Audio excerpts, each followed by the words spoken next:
E te pāpā rāna mou te taiata moku te taipō. Ko mihi ngarangi tēnei, e tangi atu nei, e mihi atu nei. Welcome to the Hui, Māori current affairs for all New Zealanders. E taroa ke nei. When all you need is a hoop and a ball, it's easy to see why basketball is known as the game of the streets. What I'm fearful of is that we don't fix this, and then some of these super talented kids, they will fall down the cracks. But a lack of funding for one of Aotearoa's most popular sports means reaching the top costs. And that excludes many of our Māori and Pasifika players. And to me, that's not the kid's fault. If he's talented enough, we have to fix the system to give them an opportunity, and we're not doing that right now. Now, there's a call to shake up the game to help make it more affordable for whānau.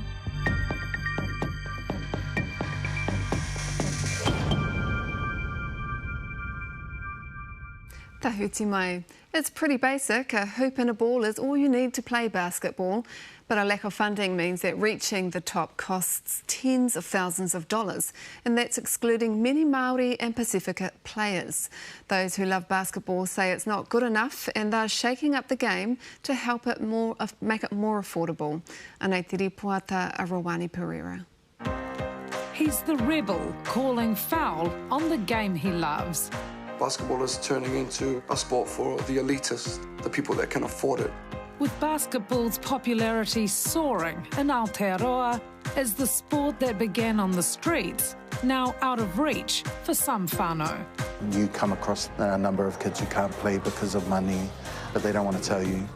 Are we turning into a no pay, no play culture here? It's not turning into it, it's been that. If you got the money, you can pay. If you don't have the money, you don't. That's the biggest struggle that we're talking about here.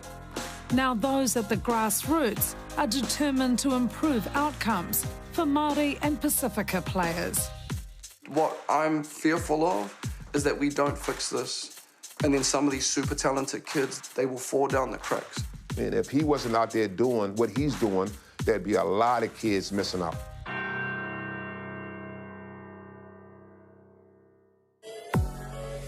Basketball is Lindsay Tate's whole world. Even in retirement, the 39-year-old who represented New Zealand for 12 years still lives and breathes the game. I fell in love with the sport, but more so kind of the camaraderie and the things around it are what's really kept me in it, I guess, this long. ACB on 3, 1, 2, 3. ACB. Time of passing, 3 groups. Let's roll. Lindsay is a local legend to the next generation of players. He now dedicates his life to coaching. So do you believe right now there's talent in Aotearoa? Million percent. The one thing that doesn't concern me is the amount of talent out there. Some of the stuff that's coming through just makes my jaw drop. Just the natural athletic ability. Lift your eyes up, lift your eyes up. But Lindsay says some of the most talented kids, particularly Māori and Pasifika, aren't getting the opportunity to play at representative level. Joni, what's up? How's your back? All right? I don't know how to say this without offending people, but from a basketball perspective and a talent perspective, the ones that don't have the opportunity, I believe hand on heart, have more talent often. You know what I mean? And because they don't have money or they don't have someone to drive them to their practice, they don't get to wear a New Zealand singlet. And to me, that's not the kid's fault. If he's talented enough, we have to fix the system to give them an opportunity, and we're not doing that right now. And it's all because of fees, which many parents would find eye-watering. I'll give you an example of a young man that I helped from West Auckland. He was super talented. Between school basketball, his representative basketball, and his New Zealand fees for one season, it was over $12,000. You're telling me that it costs $12,000 for these kids to take part in competitions? There's people that are remortgaging their homes to send their kids on New Zealand trips. There's no reason that basketball has to be so expensive. The whole essence of the game is that you need a ball and a hoop. It's not rowing where you need a boat. It's not motor racing where you need a car. A lot of these processes that are in place are about control and generating money. Basketball's popularity here has exploded.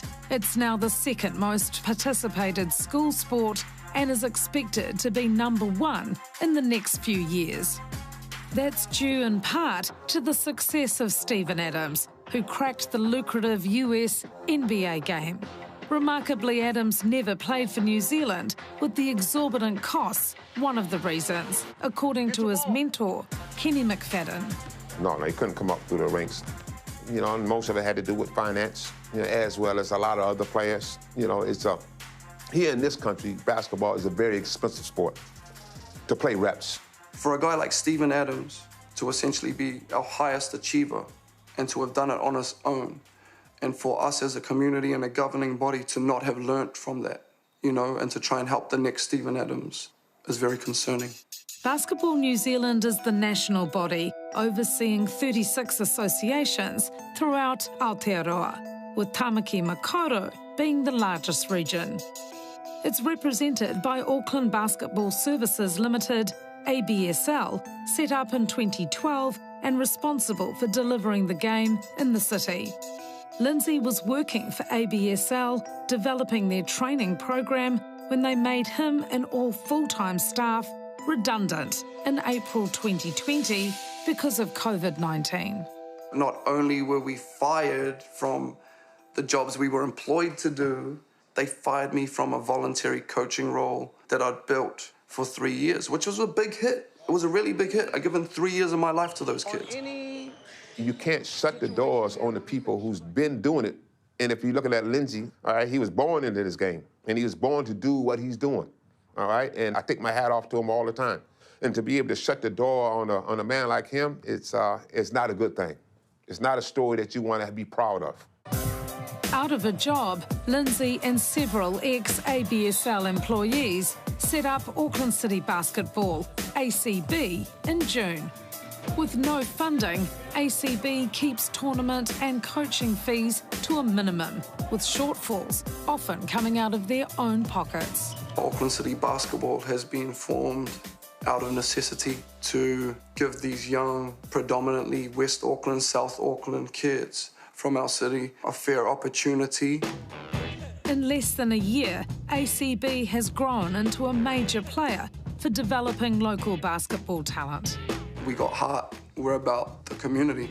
In 8 months, in the middle of a global pandemic, with zero funding to achieve what 3 associations under a service provider haven't been able to achieve since 2012.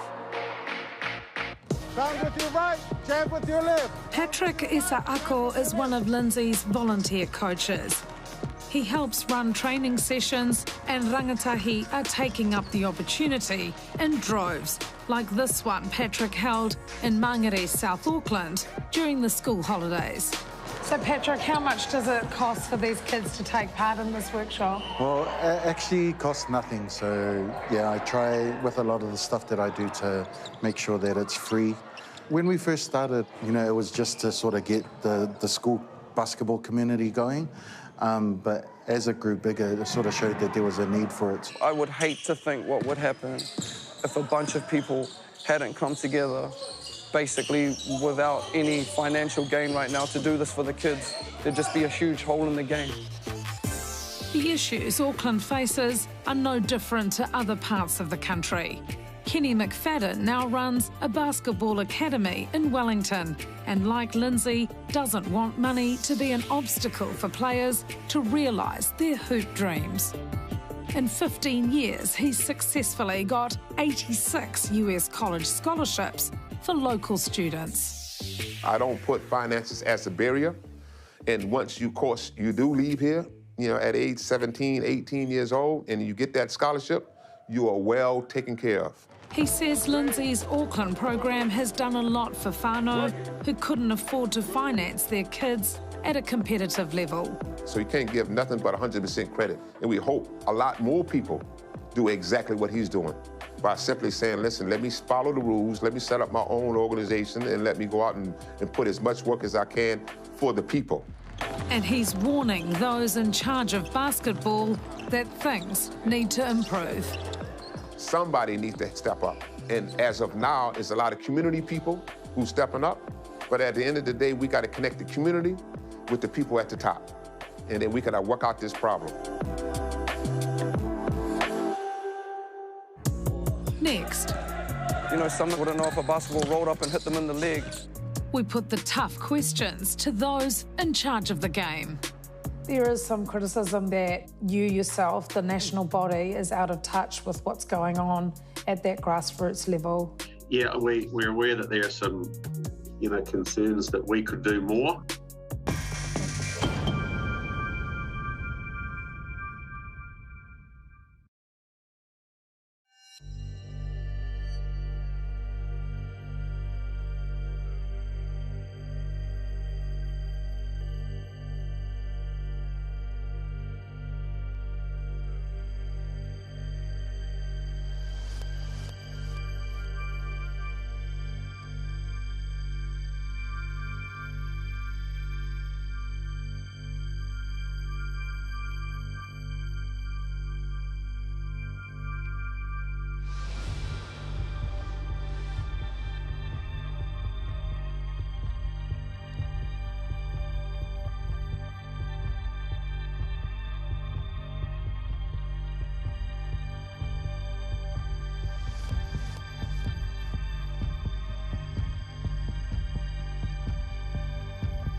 Auraki mai anō, former pro basketballer Lindsay Tate has set up a rival basketball league because he says the sport has strayed from its humble beginnings. He believes it's too expensive and that some Māori and Pacifica top talent are missing out.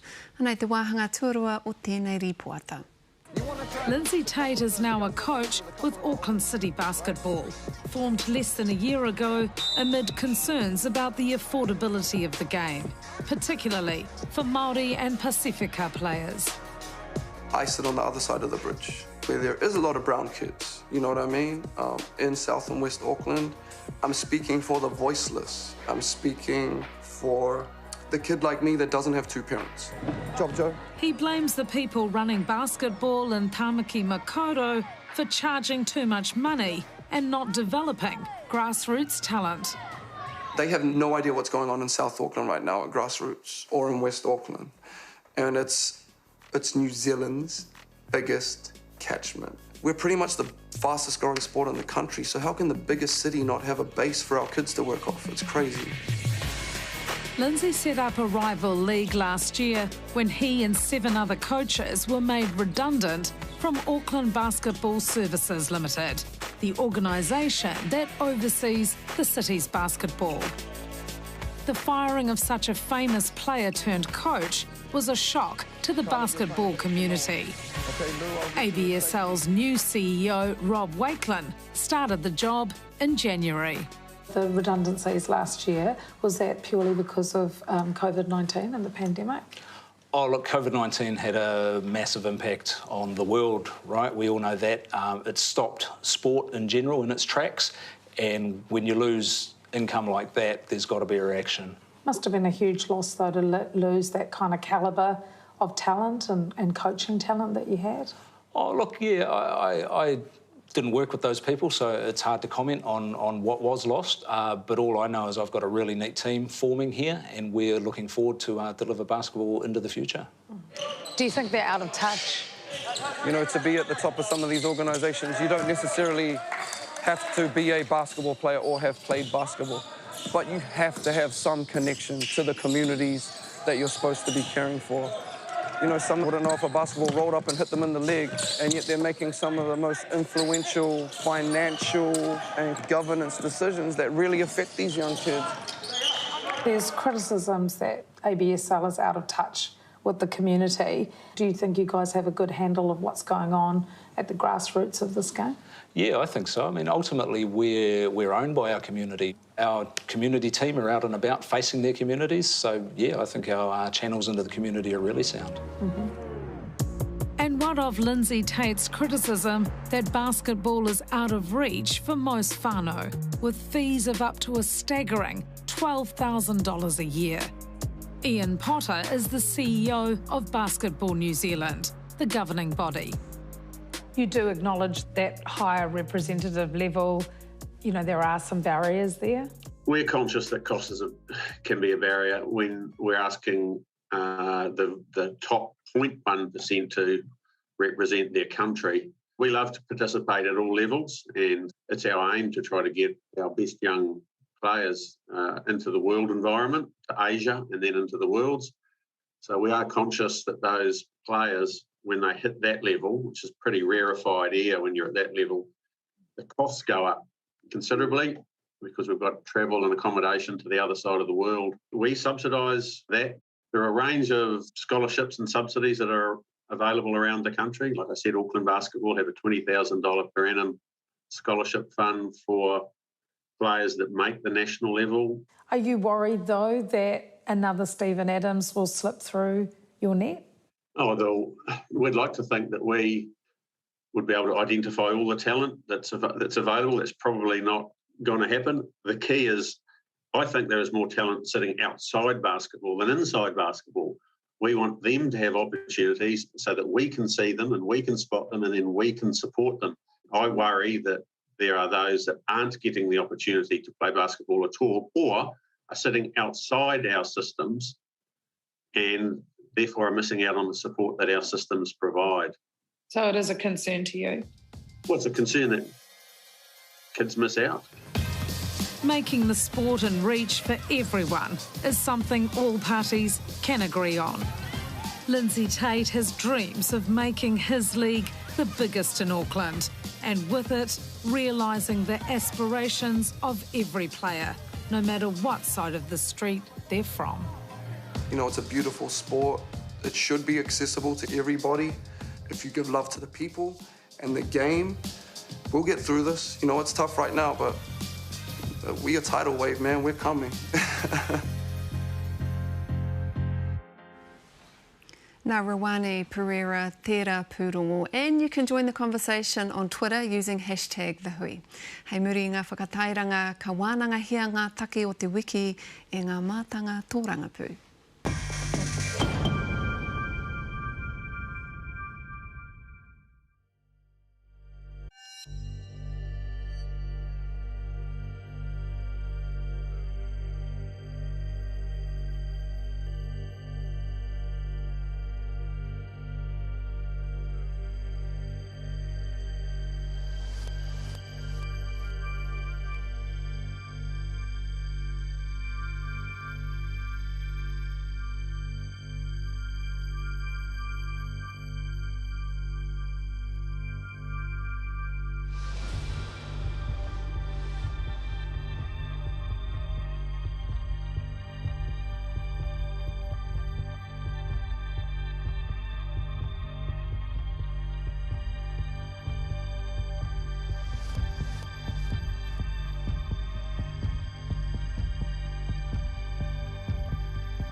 Hoki mai anō, here to discuss all the big kaupapa of the week. I'm joined now by the Dukes of Hazzard of New Zealand politics, the good old boys, Tau Henare and Shane Te Pau. Tēnā kōrua. Kia ora. What do you make of National this week? Well, fire. It's like this. I couldn't believe it when Judith sort of stood up and talked about the exact things that National was actually known for. The Waikato River deal, co-governance, you know, didn't have to have a her pua report for that. You know, it's beyond belief that when you sink so low and then you actually tell bold-faced lies about Ngāi Tahu and the deal that they are trying to put through. And you know what? I'd rather have Ngāi Tahu looking after the interests of me and water as opposed to some American multinational. Did she, you know, your thoughts on she's not doing so well in the polls as the favoured leader? Well, I don't think it's, all due respect, I don't think it's unbelievable. This is a game book. Her game book is divide and rule. She was rejected and her politics were rejected in October. This is a continuation of this. This is simply a sad act by a very desperate woman. And you know what? I think that we've danced around it too carefully. I think that her race baiting is racist and we ought to call it out. And I think her days are numbered. The problem that National Party has is they don't have a brave Georgina Te that has called it out. So they are all tarred by the same brush. Shane Rete, Chris Bishop, who's a supposed liberal within the party, they've been cowardice in the fact they haven't called their leader out, unlike Georgina Te when she called Brash out. Do you agree? Yeah, I do actually. But here's the thing, there's not enough votes in it. No. You know, there's just not. Because of what has happened, not only with the election of Labour and Jacinda, but because of COVID. You know, we've changed as a nation. We're looking at a different New Zealand in the future. You know, and we're working towards that. Do you think it's just COVID, though, or do you think that actually Aotearoa has kind of shifted? If you consider today the Newshub research poll, which asked whether people supported the Māori Health Authority, which is this, you know, separate Māori Health Authority that she talks about, 52% said yes. Yes, and they said yes because they know, because New Zealanders have seen the construct that has failed Māori, has failed mainstream New Zealand, has failed the taxpayer, so they've seen that. And here's the other thing, is that we're much and we're much more diverse. And what's happening is Judith is going out to her tribe, which mainly white elderly people in the Pakarangas and in the Papakura, and and she's getting a loud applause, but that's not where New Zealand is at. It has shifted, she has not. But do you think that the National Party base is actually remembering the co-governance deals of 1995 when Ngāi Tahu and Waikato signed their treaty settlements? You know, because what she's been saying this week is that Ngāi Tahu, it looks like it's going to own the water, but in fact that was put aside, wasn't it? Yeah, exactly. And it was put aside because of the whole issue of it's a governance model, not about ownership. No one from Ngāi Tahu that I can remember has ever said that the water should be owned by us. Nowhere. And you know what is unbelievable to me is that nearly all of the stuff that we're talking about today, National had a great hand in. Yes. Under Shipley, under Bolger, under Bill. You know, who will be lining up? What will be happening inside the National Caucus? Well, look, in terms of like Māori politics, the problem is that there are only two, and they are I think, on the wrong side of the argument. There's a lack of diversity. There are more Māori in the new lineup of Star Wars than there are in the Māori caucus of the National Party. You've more chance of winning the election too. Yeah. Yeah, who do you think might be lining up? Who might be, you know, if Judith Collins does continue to lose support? Oh, look, I have my own favourites, you know, and it's a bit of a game. No, I'm not going to say.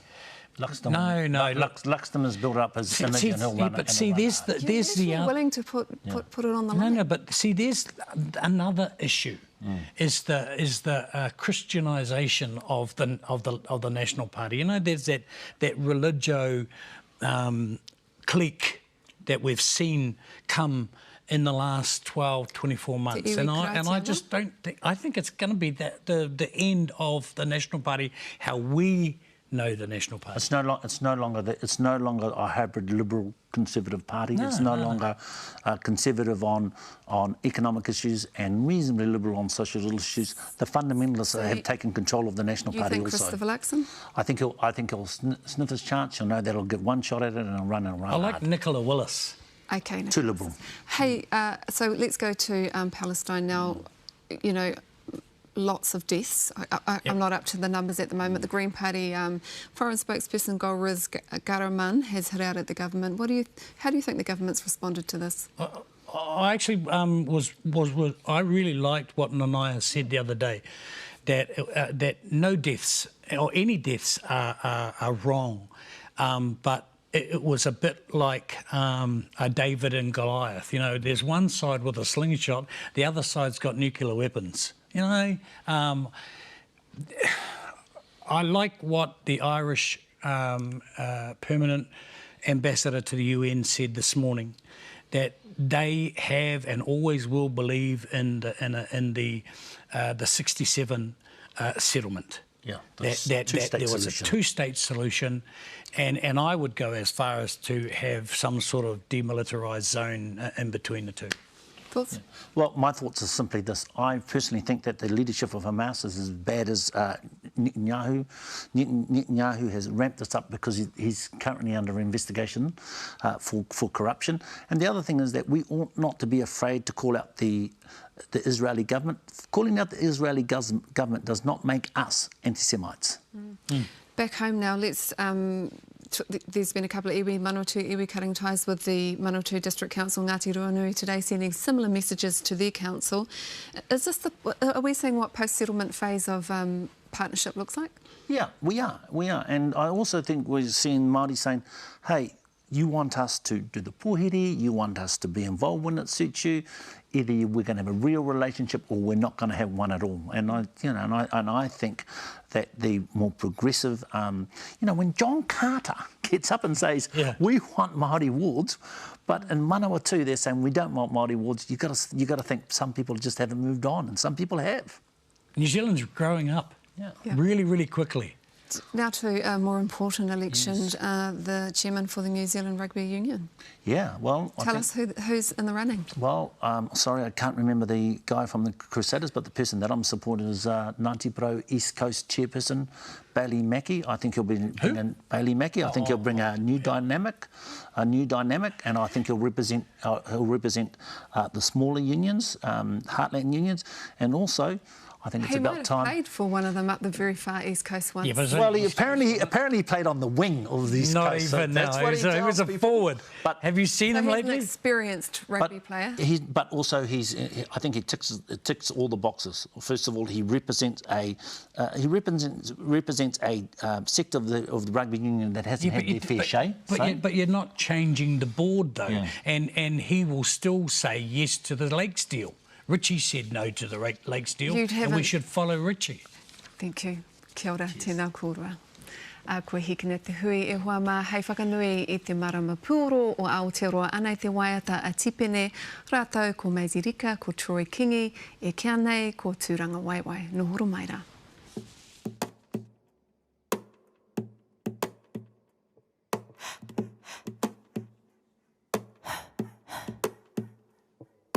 Tērā te karanga I te rangi Te manu tuia Tuia I runga Tuia I raro Tuia I roto Tuia I waho Tuia te here tangata Ka rongo te poka, rongo te o Haungia huie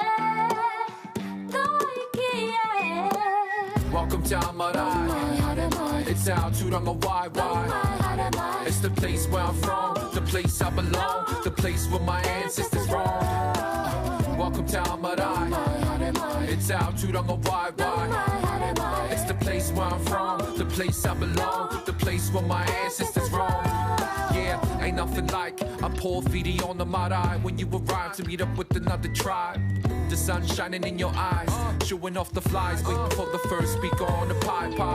Fire corridor straight from the Mohio. Vital life lessons for Tama and Cortidor, but one at a time. First Kamata will speak their minds, then the Manu Hidi will give their reply. No matter what the occasion, whether somebody's passed on or waiting or they're just aging. Marae is the staging. This is as formal as it gets. Show aloha and respect for each other.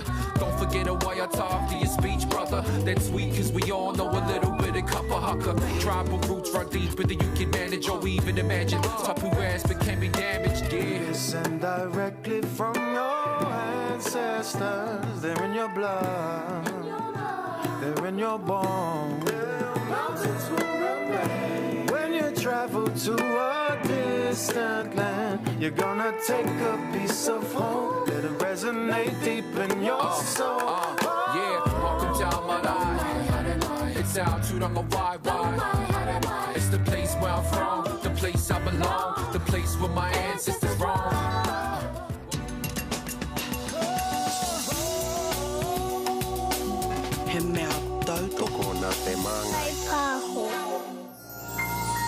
The Hui is made with support from New Zealand On Air.